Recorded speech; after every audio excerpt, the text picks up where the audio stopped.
Oi gente, como prometido, trouxe a primeira videoaula aqui do canal.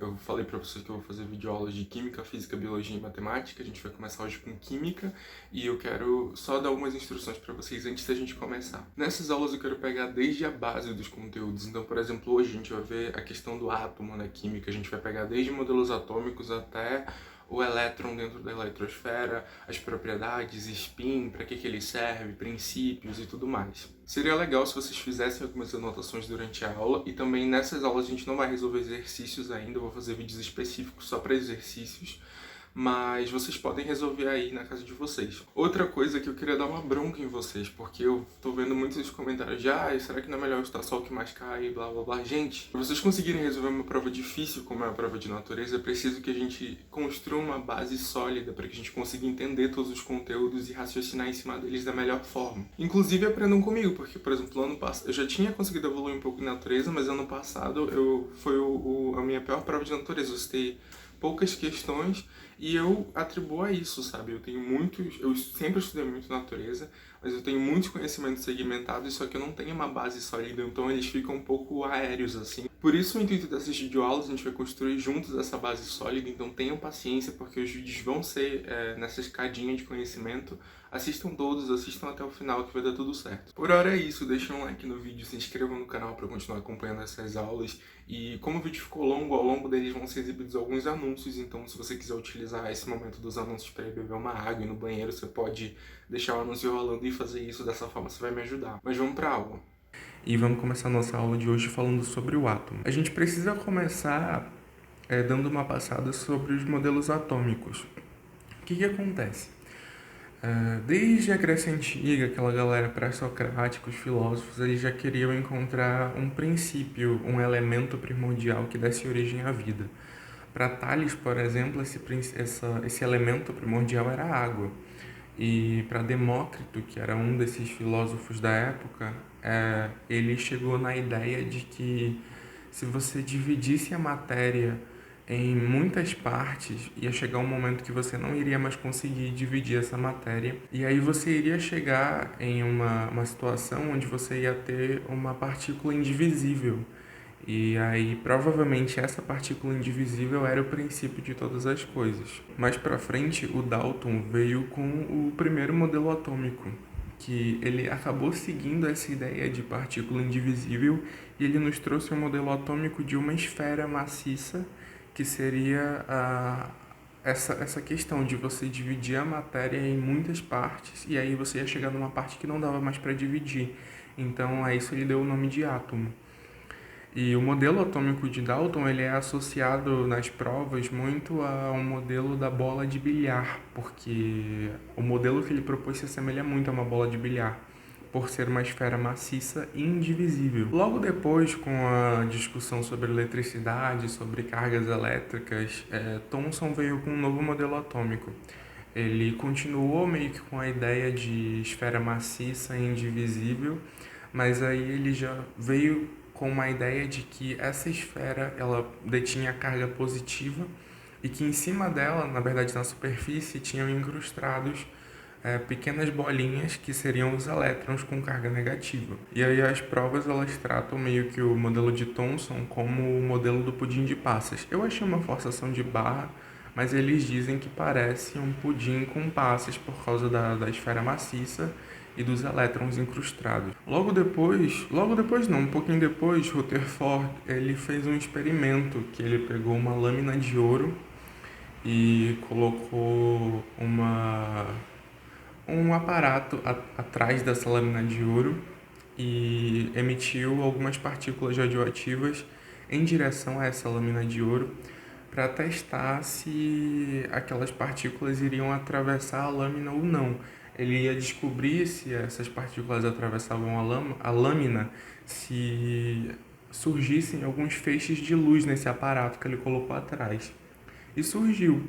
E aí ele percebeu assim, bom, se o átomo fosse realmente maciço, eu não conseguiria esse resultado, porque não ia ter como passar essa partícula para a parte de trás. Então Rutherford veio com um modelo atômico, que é um modelo que a gente conhece muito no ensino médio, que é esse modelo aqui, ele propõe que o átomo tem um núcleo maciço, onde é concentrada toda a massa do átomo, e que existe uma eletrosfera com várias órbitas, e os elétrons estão orbitando nessa eletrosfera em torno do núcleo. Na época de Rutherford, se utilizava muito a física mecânica para entender as coisas.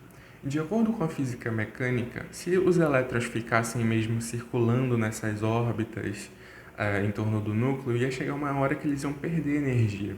E perdendo energia, eles iam perder a força para ficar circulando. E aí, uma hora ou outra, eles iam acabar colidindo com o núcleo. Isso ia causar o colapso do átomo. E não é o que acontece, porque nós somos feitos de átomos, tudo é feito de átomo, e a gente está aqui, a gente não foi autodestruído porque os elétrons colidiram com o núcleo. Então não fazia muito sentido esse modelo. Daí Bohr, que era um aluno de Rutherford, já utilizando uma outra parte da física, que é a física quântica, fez alguns outros estudos e ele trouxe uma ideia de que era assim. O átomo realmente tinha um núcleo e realmente os elétrons orbitavam numa eletrosfera em torno desse núcleo. Mas isso se dava da seguinte forma. Para que um elétron conseguisse orbitar em uma dessas órbitas circulares aqui, ele precisaria conter uma certa quantidade de energia. Então, é como se assim, para que o elétron pudesse orbitar em um desses círculos, ele obrigatoriamente precisaria ter uma energia X.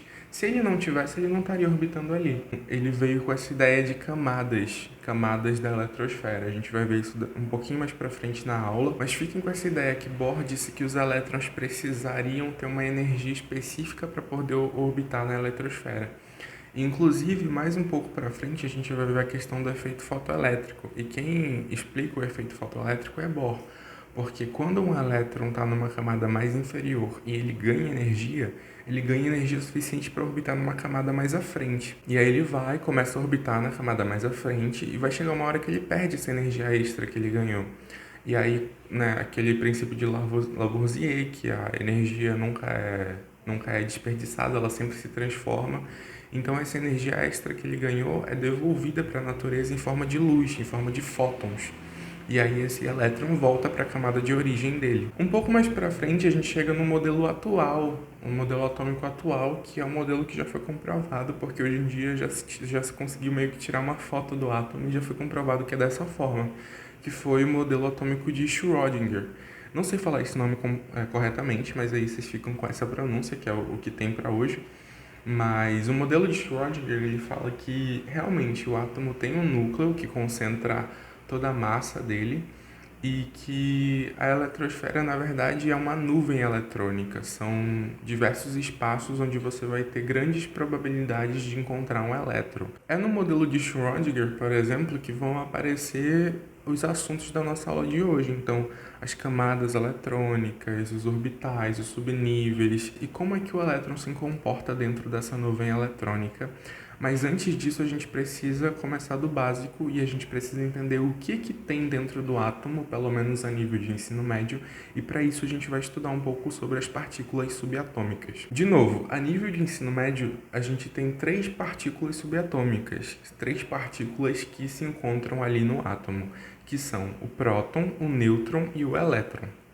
O próton e o nêutron, eles se encontram no núcleo do átomo. Então, eles se encontram aqui nessa região de vermelho, no modelo de Schrödinger. Então, você vai encontrar eles lá.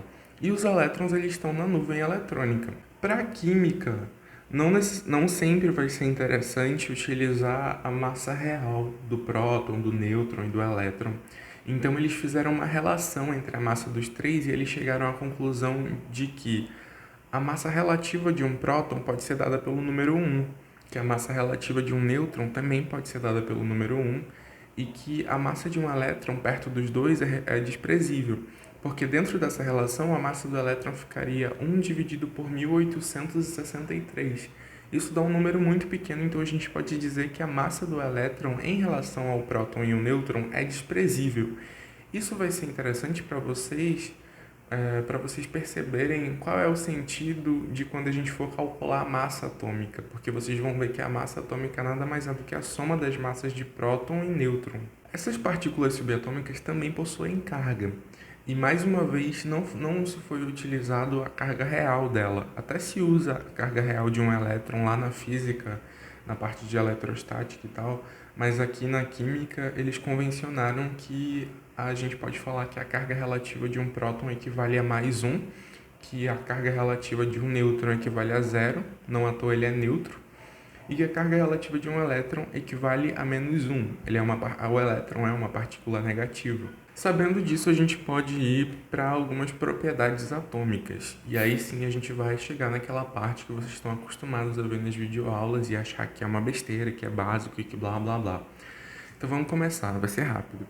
Número atômico. Número atômico ele é descrito pela letra Z, vocês vão ver essa representação. O número atômico nada mais é do que a identidade de um átomo. O número atômico serve para você saber de que elemento você está falando. E, na verdade, eu preciso até fazer um recorte aqui, porque antes de continuar a aula, eu preciso mostrar para vocês a diferença entre elemento e átomo. Então, o que seria um elemento? Um elemento é o que vocês têm lá na tabela periódica, é o carbono, o oxigênio, o nitrogênio. Só que você pode ter diferentes átomos de um mesmo elemento. Por exemplo, você pode ter o átomo de carbono 12, que é o átomo de carbono com a massa 12.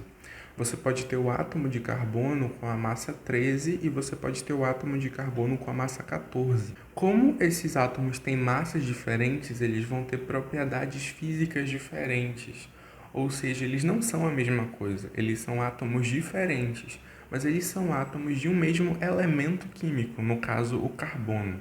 Mas enfim, isso aqui deixa estacionado por enquanto. Beleza, número atômico. Como eu falei para vocês, é a identidade, é o que vai identificar qual é o elemento que a gente está falando. Então, cada elemento possui um número atômico diferente. E uma coisa importante é que esse número atômico equivale ao número de prótons daquele átomo. E aí a gente chega no número de massa. Número de massa é representado pela letra A e ele é a massa do átomo. E como a gente viu lá no começo da aula, o número de massa do átomo nada mais é do que a soma do número de prótons com o número de nêutrons. Então, por exemplo, se eu te falo que o carbono ele tem 6 prótons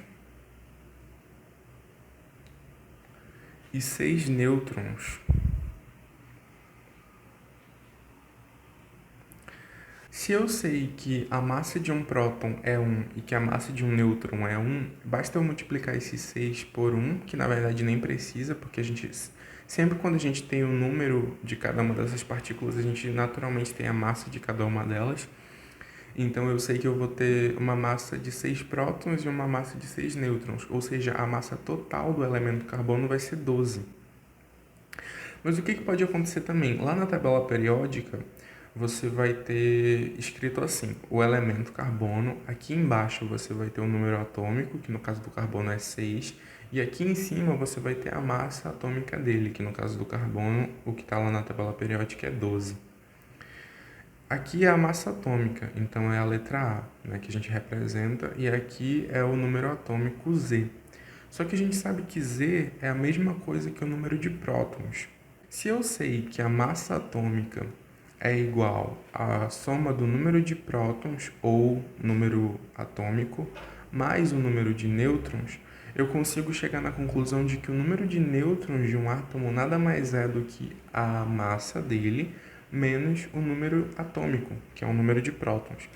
Então, lá na tabela periódica, você consegue saber o número de nêutrons de qualquer elemento, porque basta você subtrair da massa atômica o número atômico. Então, 12 menos 6 é igual a 6, então a gente sabe que o número de nêutrons do carbono é 6. E a representação dele é essa aqui. Então, do número atômico fica embaixo, do número de massa fica em cima. Agora a gente vai para algumas relações importantes, que são basicamente o que eu já falei para vocês.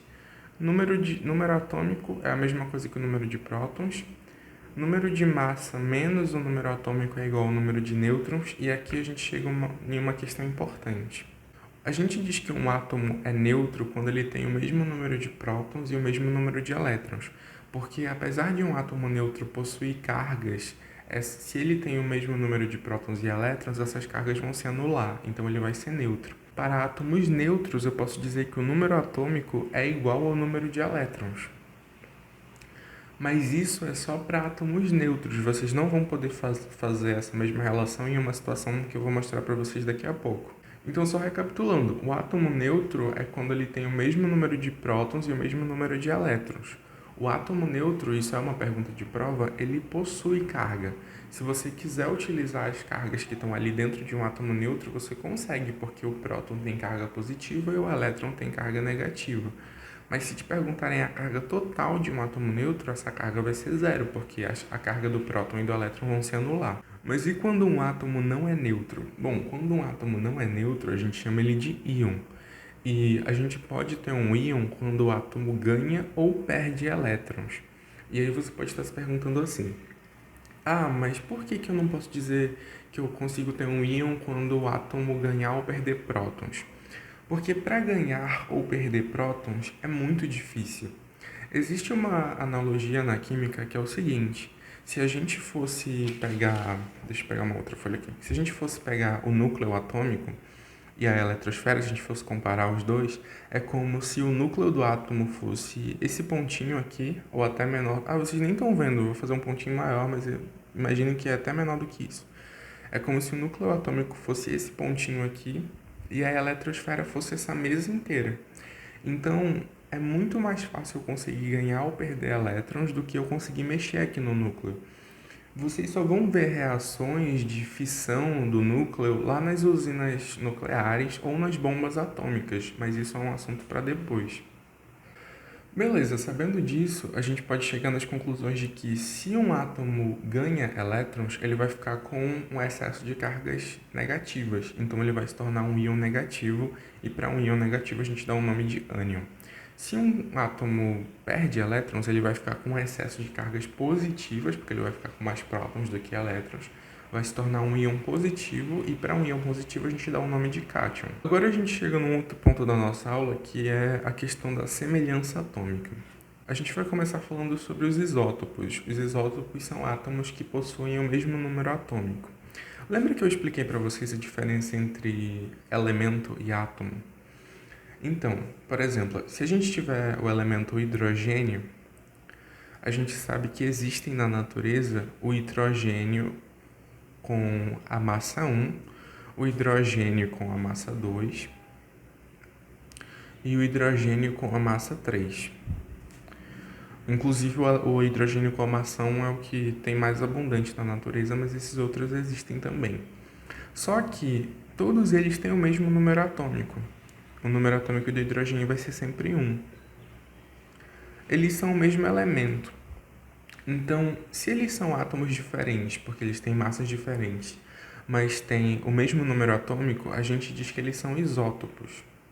E por isso que vocês vão escutar sempre, os isótopos do carbono, os isótopos do hidrogênio. Você sempre vai ter isótopos de um mesmo elemento, porque como eles vão ter o mesmo número atômico, e o número atômico é a identidade de um átomo, eles vão necessariamente ser o mesmo elemento. Beleza, daí a gente tem também os isóbaros. Os isóbaros eles têm o mesmo número de massa. Um exemplo de isóbaros são o cálcio e o potássio. O cálcio tem número atômico 20 e o potássio tem número atômico 19, mas ambos têm a massa 40. Então, como eles têm a mesma massa, eles são isóbaros. A gente tem também o caso dos isótons. Os isótons têm o mesmo número de nêutrons. E lembra que eu falei para vocês que o número de nêutrons nada mais é do que a massa menos o número atômico? Então, aqui nesse caso, a gente consegue perceber que esses dois elementos são isótonos. Olha só, o flúor, ele tem o número atômico 9 e a massa dele é 19. E o neônio, ele tem número atômico 10 e a massa dele é 20. Para eu saber o número... Não sei se está dando para enxergar direito, peraí. Vou só ajeitar aqui.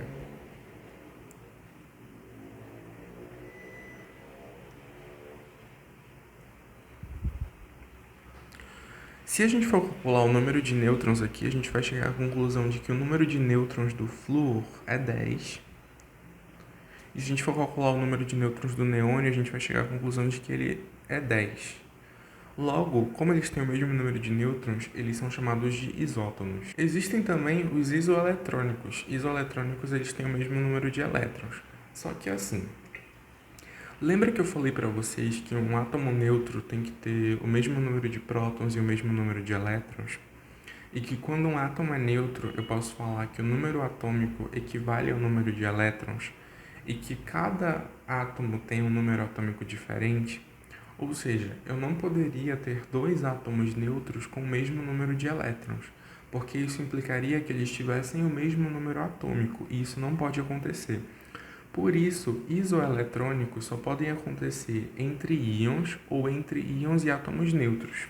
Um exemplo que eu tenho aqui é esse aqui, ó. O oxigênio, o íon de oxigênio, quando ele ganha 2 elétrons, ele tem número atômico 8 e massa atômica 16. E eu tenho o neônio, que a gente já viu ali embaixo, que tem número atômico 10 e massa atômica 20. Se a gente for calcular o número de elétrons aqui do neônio, basta que a gente saiba que o neônio está neutro aqui. Logo, o número atômico dele é 10, que é igual ao número de prótons, que é igual ao número de elétrons. Então, eu posso falar que o neônio tem número de elétrons igual a 10. O oxigênio não está neutro aqui, ele ganhou 2 elétrons. Mas, se ele tivesse neutro, a gente poderia dizer que o número atômico dele é 8, que é igual ao número de prótons, que é igual ao número de elétrons, que seria 8. Só que ele não está neutro. Ele estava neutro com 8 elétrons, mas ele ganhou 2, então ele está aqui com 10 elétrons também. Logo, o íon de oxigênio e o átomo neutro de neônio são isoeletrônicos nessa situação. Agora a gente vai chegar num ponto da nossa aula que é o ponto que eu considero mais importante aqui, que a gente vai falar sobre o elétron e sobre a eletrosfera. Nessa parte a gente vai ver muita coisa interessante, então eu quero que vocês prestem atenção para entender tudo direitinho. Como vai funcionar aqui? Eu vou primeiro dar o conceito de cada uma dessas coisas para vocês, depois eu vou tentar juntar tudo isso para que vocês entendam como eles interagem entre si. Vamos começar com o conceito de camadas. Desde lá do modelo atômico de Bohr, já se sabe que a eletrosfera ela tem camadas eletrônicas.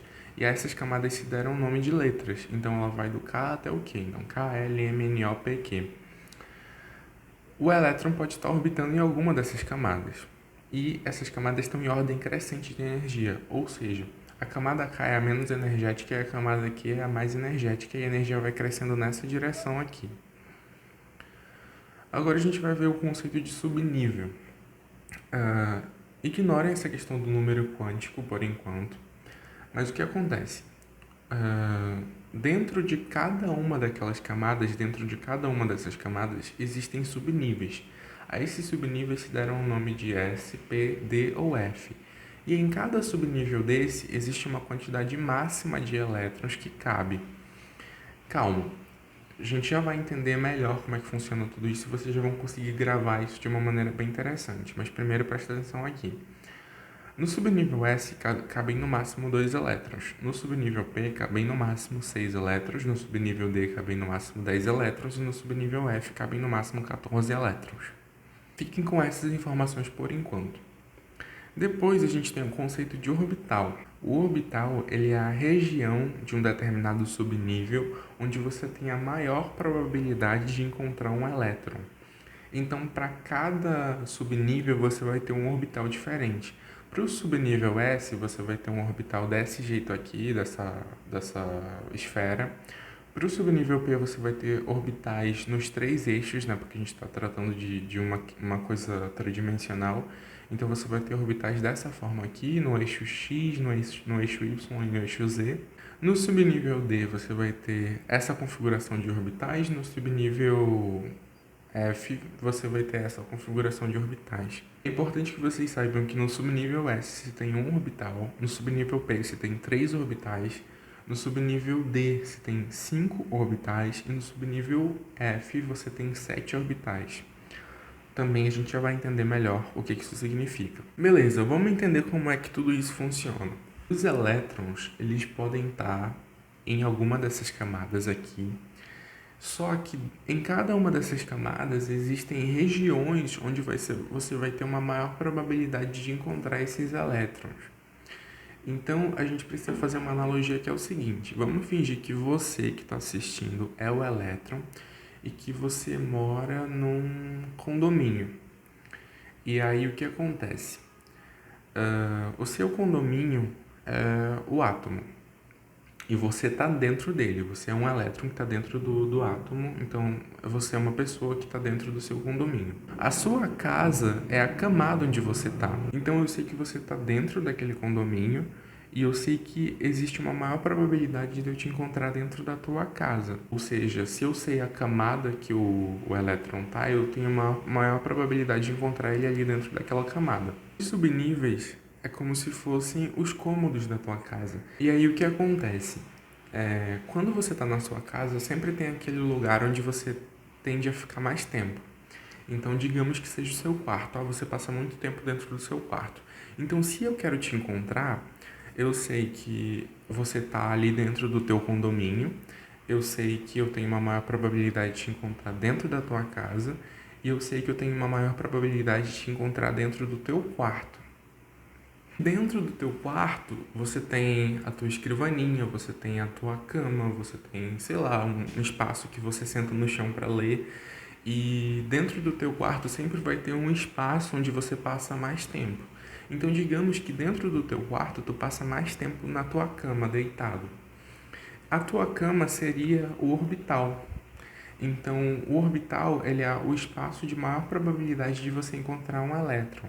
Da mesma forma que o espaço de maior probabilidade de eu te encontrar é na tua cama. Então, perceba, eu sei que você mora num condomínio, que é o átomo, eu sei a tua casa, então eu sei a tua camada, eu sei o cômodo da tua casa que você passa mais tempo, então eu sei em que subnível você está, e eu sei em que local do teu quarto você passa mais tempo. Então eu sei em que orbital você está. Então eu tenho uma probabilidade muito alta de te encontrar se eu estiver te procurando. E também preciso dizer que essa analogia da casa não é minha, ela é da professora de Química lá do Biologia Total, então ela é muito boa. Mas, enfim. Porém que vocês já entenderam os conceitos, a gente precisa chegar numa parte onde vocês precisam entender como é que isso é utilizado nas provas. Então, como é que isso é representado nas questões e o que isso tem de importante que vão te perguntar. É o seguinte, os orbitais nas questões eles são representados dessa maneira aqui de quadro. Então, a gente sabe que o subnível S ele só tem um orbital, então ele é representado por um quadradinho só. A gente sabe que o subnível P tem 3 orbitais, então ele é representado por 3 quadradinhos e assim por diante. Então, dentro de cada um desses orbitais, você tem uma quantidade máxima de elétrons que podem estar ali. No caso, em cada orbital desse, você vai poder ter no máximo 2 elétrons. Então, como no S você só tem um, você só vai ter no máximo 2 elétrons no subnível S. Como no subnível P você vai ter 3 orbitais, você pode ter no máximo 6 elétrons, porque cabe 2 em cada um, e assim por diante. Aqui você tem 5 orbitais, então cabem 10 elétrons, aqui você tem 7 e cabem 14 elétrons. Vocês vão entender isso melhor, inclusive naquela parte de distribuição eletrônica que a gente vai ver em breve. Só que existem algumas regras e alguns princípios que nos guiam para a forma como esses elétrons vão estar dentro desses orbitais. Sabe aquele conceito de que partículas de mesma carga se afastam, se repelem, e partículas de cargas diferentes se atraem? Então, positivo atrai negativo, e se você tiver 2 negativos, eles vão se repelir? Pois é, eu tô te falando que dentro de um orbital cabem 2 elétrons. Só que esses elétrons, eles são 2 partículas negativas. Então, o natural que deveria acontecer é que eles se repelissem. Digamos que a minha mão aqui são 2 elétrons, eles são cargas negativas. O natural, quanto mais perto eles chegassem, eles iriam se repelir, porque eles são cargas negativas. Então, eles iam ficar se repelindo. Então, como é que eu consigo ter 2 elétrons, um do lado do outro, no mesmo orbital? Isso só é possível por conta do spin. O que é o spin? Vocês estão percebendo que o elétron é representado por essas setinhas e que sempre tem uma para cima e uma para baixo? Isso simboliza o spin. O spin nada mais é do que a rotação do elétron. Então, a setinha para cima significa que ele está rodando em um sentido, a setinha para baixo significa que ele está rodando no sentido contrário. Essa rotação do elétron dentro do orbital é o que possibilita que eles fiquem perto um do outro sem se repelir. Por quê? O elétron tem carga. Quando ele está girando em um determinado sentido, ele cria um campo magnético em torno dele e ele vai ter um polo norte e um polo sul. Quando ele está girando nesse sentido aqui para cima, ele vai criar um polo norte embaixo e um polo sul em cima. Isso vocês vão entender de forma mais científica quando a gente for estudar eletrodinâmica ou eletromagnetismo lá na física. Mas, por enquanto, vocês só precisam saber que quando ele está girando para cima, ele cria um polo norte embaixo e um polo sul em cima. Quando ele está girando para baixo, ele vai criar um campo magnético diferente. Então, ele já não vai gerar um sul em cima e um norte embaixo. Ele vai gerar o contrário. Ele vai ter um norte em cima e um sul embaixo. O fato deles terem campos magnéticos diferentes e polaridades diferentes, isso faz com que, mesmo que eles sejam cargas negativas, que naturalmente deveriam se repelir, mas como eles têm polaridades diferentes, eles vão se atrair por conta das polaridades. Então o norte vai se atrair com o sul vai se atrair com o norte, e eles vão conseguir ficar perto um do outro. Então é por isso que existe essa questão do spin. Para que dois elétrons consigam caber juntos ali dentro de um orbital, eles precisam estar girando em sentidos contrários. Então, um está girando assim, outro está girando assim.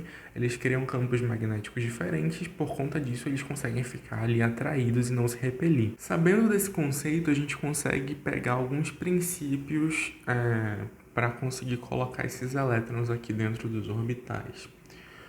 O que acontece? Mais lá para frente, a gente vai estudar... Nas próximas aulas a gente vai estudar a distribuição eletrônica e vocês vão ver isso de uma maneira muito mais clara. Mas por enquanto, vamos pensar assim. Eu vou te dizer que eu tenho que distribuir alguns elétrons dentro do subnível P. Vocês sabem que o subnível P tem 3 orbitais, então eu vou representar eles aqui com aqueles quadradinhos. Então aqui tem os 3 orbitais do subnível P. Aí eu te falo assim, eu quero distribuir 3 elétrons aqui nesses orbitais. Aí você pode falar que vai ser assim. Eu vou colocar um elétron aqui, que cabe. Como cabe 2, eu vou colocar outro aqui para baixo, porque eu já entendi a regra do... Eu vou colocar outro aqui para baixo, porque eu já entendi a regra do spin. E eu vou colocar um outro aqui para cima. E aí tá distribuído os 3 elétrons dentro dos orbitais do subnível P. Daí eu te digo que tá errado. Não pode ser assim dessa forma. Existe uma regra para você distribuir elétrons dentro dos orbitais. A gente já entendeu, sem saber o nome do princípio, mas a gente já entendeu que dentro de um orbital só cabem no máximo 2 elétrons com spins contrários, então rodando em sentidos diferentes. Esse princípio se chama o princípio da exclusão de Pauli. Ele fala exatamente isso. Para que a gente consiga preencher esses orbitais com elétrons, a gente tem uma regra, que ela é a regra de Hund, ou Hund, sei lá. Essa regra diz que o preenchimento dos orbitais deve ser feito de forma a gente ter o maior número possível de elétrons desemparelhados. O que é um elétron desemparelhado? Olha só, aqui nessa situação eu tenho um elétron girando para cima e um elétron girando para baixo, e como eles estão do lado do outro, eu digo que esses elétrons estão emparelhados. Esse elétron aqui está sozinho. Então, pelo fato dele estar sozinho, eu digo que ele está desemparelhado. Ou seja, elétrons desemparelhados são elétrons sozinhos dentro de um orbital. A regra de Hund diz que eu preciso preencher os orbitais de modo a ter o maior número possível de elétrons desemparelhados. Então, se eu te pedir para colocar 3 elétrons dentro do orbital P, você vai fazer dessa forma. Você vai começar colocando eles separados. Então, no caso, eu te pedi para colocar 3, você coloca um aqui. Tanto faz ser para cima ou para baixo, mas eu vou colocar tudo para cima. E aí, eu vou deixar ele sozinho aqui, vou deixar o segundo sozinho aqui e vou deixar o terceiro sozinho aqui. Dessa forma, eu respeitei a regra de Hund. Eu tenho o maior número possível de elétrons desemparelhados. Mas digamos que eu tivesse te pedido para colocar 5 elétrons dentro do orbital P, dos orbitais do subnível P. Se eu te pedisse para colocar 5, você ia fazer a mesma coisa. Ia colocar o primeiro aqui, o segundo aqui, o terceiro aqui, e aí não ia ter mais como você deixar desemparelhado. Então você iria colocar um aqui para baixo, que é o quarto, e outro aqui para baixo, que seria o quinto, e ia deixar esse sozinho. Ou seja, você tem o maior número possível de elétrons desemparelhados para o número de elétrons que eu te pedi para colocar lá.